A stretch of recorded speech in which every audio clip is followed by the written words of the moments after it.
যিজন মানুহে মোদীজীয়ে দিয়া ঘৰত বাস কৰে, যিজন মানুহে মোদীজীয়ে দিয়া ইলেক্ট্ৰিচিটিৰ সহায়ত বিজুলীৰ পোহৰ লয়, যিজন ব্যক্তিয়ে শৌচাগাৰত যায় মোদীজীয়ে দিয়া শৌচালয় 10 তাৰিখে বেংকৰ একাউণ্টত যিজন ব্যক্তিৰ ঘৰত 1250 টকা জমা হয়, সেইজন ব্যক্তিয়েও ভোটৰ কেন্দ্ৰত সাহসেৰে গৈ কংগ্ৰেছ দলক ভোট দিছে, নৰেন্দ্ৰ মোদীক ভোট দিয়া নাই।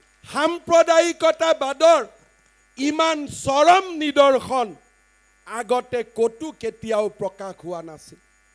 আপোনালোকে চিন্তা কৰক, যিজন ব্যক্তিৰ পৰিয়ালে এটকা নিদিয়াকৈ চৰকাৰী চাকৰি পাইছে, যিজন ব্যক্তিৰ পৰিয়ালে মোদীজীয়ে দিয়া ঘৰ পাইছে, ইলেক্ট্ৰিচিটি পাইছে, ঘৰৰ সন্মুখৰ ৰাস্তা পকী হৈছে, স্কুল পকী হৈছে, সেইজন ব্যক্তিয়ে বস্তুৰ দামৰ কথা চিন্তা কৰা নাই, সেইজন ব্যক্তি আন একোৱেই চিন্তা কৰা নাই, এটাই চিন্তা কৰিছে মোদী হাটাও, তাৰ বাদে আৰু একো চিন্তা কৰা নাই। কিন্তু হিন্দু সমাজ ধৰ্ম নিৰপেক্ষভাৱেই আমি চিন্তা কৰা নাই মোদী বাঁচাও। কোনোবাই মোদীক ভোট দিছো, কোনোবাই মোদীক ভোট দিয়া নাই।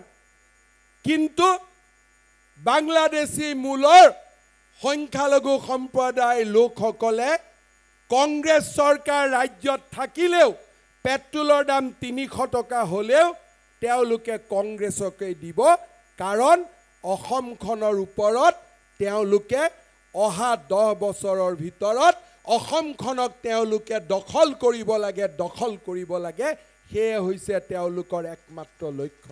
নিৰ্বাচনৰ সময়ত মাত্ৰ মডেল কোড অফ কণ্ডাক্ট আছিল।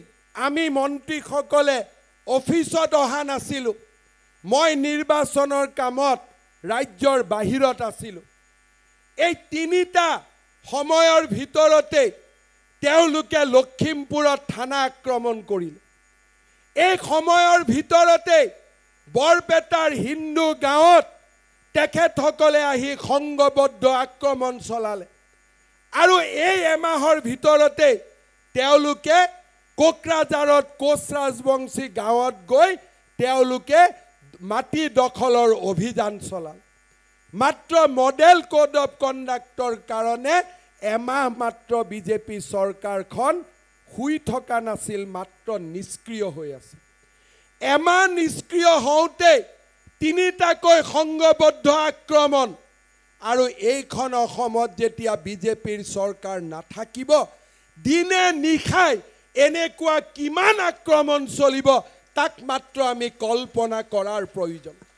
ভাৰতীয় জনতা পাৰ্টিৰ চৰকাৰখনে বিভিন্ন অসুবিধাৰ মাজতো সমষ্টিৰ পুনৰ নিৰ্ধাৰণৰ জৰিয়তে এইবাৰৰ নিৰ্বাচনত আমি প্ৰমাণ কৰিলোঁ যে খিলঞ্জীয়াৰ স্বাৰ্থ সুৰক্ষা কৰিব পৰা অসমত যদি এটাই দল আছে, সি হৈছে ভাৰতীয় জনতা পাৰ্টি।